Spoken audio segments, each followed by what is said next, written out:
My name's Pierre. I'm from the London Borough of Barking and Dagenham, and I've had the privilege of being a SPI partner for the past 5 years. London Borough of Barking and Dagenham is an East London local authority caring for 220,000 residents, and we've achieved some phenomenal things, including one of the few London boroughs to have actually reduced homelessness over the past 5 years. And I've been coming to What Works conferences for a couple of years now. And what I'm amazed by is the level of generosity of people's time, people's sharing of knowledge and their ideas. And I'm feeling very generous today as well. Who else is feeling generous today? For those of you who haven't got your hands up, I'm not going to take your money, promise you. But I am going to give a short plug, which is we have an incredibly well put together wall of ideas at the end of the room there.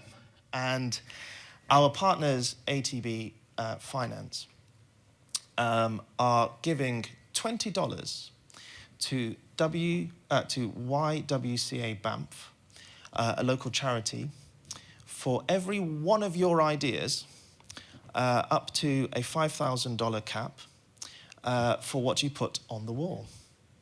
So throughout today and tomorrow, if you have an idea about how we can continue to advance social progress, please use the Sharpies at the end and stick them against the themes on the wall. For those of you just prefer the maths, that means that we need 250 ideas, preferably good ones, on the wall by today and tomorrow. So look forward to hearing all about it. Also looking forward to hear Katie Kalvoda, who is from Advanced OC. And they've been doing some wonderful work in California using the Social Progress Imperatives Index. Katie and I had a fascinating discussion yesterday about putting data into practice and making impact, and we're looking forward to hearing more from her today. Thank you. Please give her a warm welcome.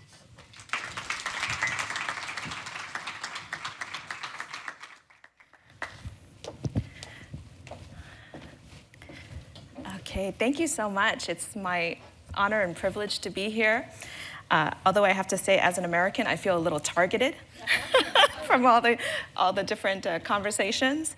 So I'm here today to talk about using data to unite, to collaborate, and to advance equity. In 2019, I helped co-found a nonprofit called Advance OC, and we partnered with the Social Progress Imperative to create what is known as the Orange County Equity Map. And I'm proud to say that today it is an award-winning Orange County Equity Map. Thank you. Using conditions, we know that through the pandemic and what has happened in the past 2 years, we know that living conditions determine health outcomes. And we saw this play out across the globe during COVID. People who lived in poor household and environmental conditions were disproportionately impacted by the virus. We could almost predict it, right? And in fact, we did. So in the early months of the pandemic, my nonprofit, Advance OC, created a risk model that looked like this. It combined health and comorbidity risk factors identified by the CDC, including things like diabetes prevalence and asthma prevalence, along with the Social Progress Imperatives, Social Progress Index indicators, including housing overcrowding, evictions, no internet access, and linguistic isolation. Combining these assets, these indicators together, gave us a heat map that showed who was most vulnerable to infection in Orange County. And if you take a look, we also have a filter that says overlay existing community infrastructure.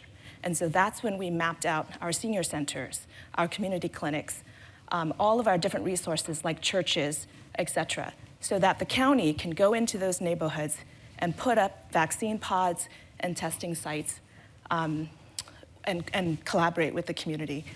And so with that, we were able to come out of the pandemic. We were the first large county in California to be able to go into the yellow tier. And that is the safest tier for COVID infections. But what we didn't know is that we stumbled onto something even greater. So when we compared the COVID vulnerability map with the Social Progress Index, or our Orange County Equity Map, we saw very, very close similarities between the two. And what we realized is that living conditions determine health outcomes. But more than that, living conditions determine life outcomes, right? So the social determinants of health that made up our COVID vulnerability map are also the social determinants that determine so many other things. Think about social determinants of education. Who gets access to education? How do they get their opportunities? Think about social determinants of justice. How do people get involved in the justice system? Who is more likely? How are we imposing bias into that system? So think about the SPI, not just for the SPI's sake, but think of SPI as a social determinants construct, right, to explain all the things that we experience in our lived experience. So we realized when we overlaid COVID cases on top of our Social Progress Index map, or our Orange County Equity Map, we saw this. And so by and large, the orange dots that you see on that map represent areas that are poor, that are vulnerable, and that are our communities of color. So why do we treat patients only to send them back to the conditions that made them sick in the first place? That is the question we have to ask ourselves, not as just interested parties here on social progress. We have to ask ourselves that in the public health domain, in the public policy domain, if we are truly treating patients for their health, why are we sending them back to the conditions that make them sick? That is the question that we asked our healthcare agency in Orange County.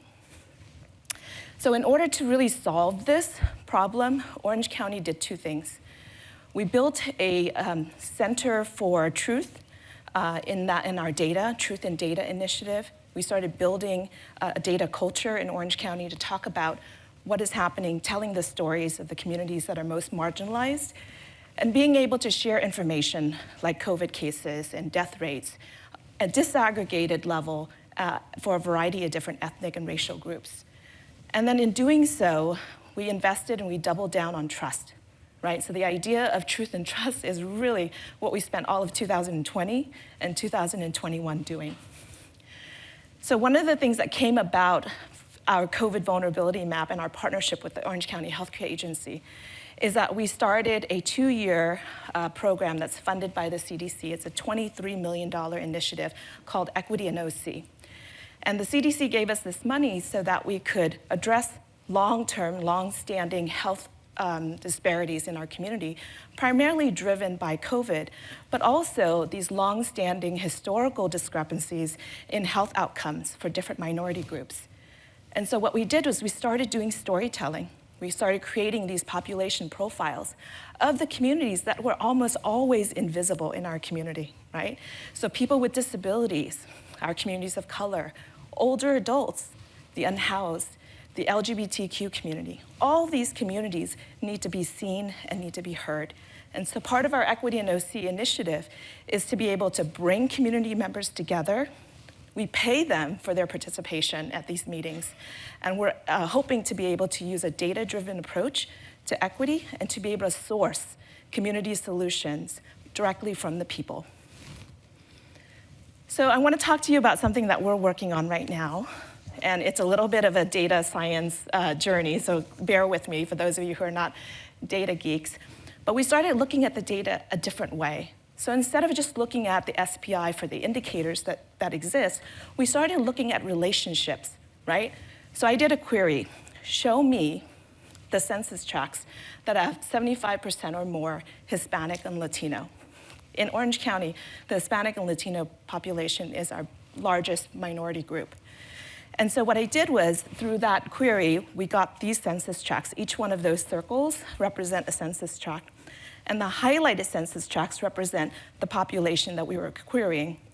And then we ran that data, those census tracts, against CDC health factors and health parameters. And what you see here is that the median value for the segmented population, for example, in the first category of lack of health insurance among adults, you see that the population we're surveying has a 31% uninsured rate compared to the county median of 10%. So we know with this population, we have to do more outreach to get them insurance, right? We have to do more language access. We have to bring out cultural competency in our outreach. And so being able to segment the data this way allows us to identify not only the population being impacted, but the health concern, right, that we want to focus on. In addition, if you hover around one of those dots, you'll see the exact census tract. So you see the boundaries of where we need to go and the problem that we need to solve. So that's just not all we want to do. We don't want to look at population groups as a monolith, right? We know that Hispanics and Latinos, there's all kinds of different ancestries in that group. So we want to promote disaggregated data. So in this slide, what you're seeing is us looking at the same information for Mexicans, specifically in the category of Hispanic and Latinos. And in Orange County, it's really important to us because we have a really diverse population and community. Even in our API population, for example, we have lots of different descendants from all kinds of different Asian countries. And so here, what you're seeing is the population profile of Mexican Americans in Orange County. And we're looking at things that the CDC tracks, which includes things like health insurance, of course, but we also see higher obesity among adults. We also see that there are lack of regular visits to the dentist as well. So these are programs that are being managed right now by the Orange County Healthcare Agency, but they're able to do this very, very targeted. So what if we used the SPI and asked, show me the census tracts with the lowest preschool enrollment? And so when you look at those specific neighborhoods and census tracts, we can see the same different performance across all these different health factors. And what you're seeing here is things like, in those communities, all teeth loss among adults, ages 65 and older. We have no leisure time for physical activity. We have an increased rate of smoking as well. So this is the kind of data exploration, data discovery that we do in Orange County to help us advance equity in our community. And lastly, so this is an example of how you can hover over a dot and see the census tracts and be able to track that information for those neighborhoods. And when we talk about doing outreach and we talk about advancing equity, we have to be able to know where the problem is, who is being impacted, and how do we prepare ourselves to meet the needs of those people. So we have to think about recruiting folks that are outreach experts in language. We also have to recruit people that look like them. Because honestly, when we think about truth and trust, it's when community members don't see themselves reflected in these programs. It's when community members don't see themselves in government that we lose trust, right? And so in order to rebuild that, we have to rethink the way we help and provide services to the community. And then I'll end with one more analysis, which is this cluster analysis. And what we did in Orange County is that we looked at which neighborhoods have very similar SPI characteristics.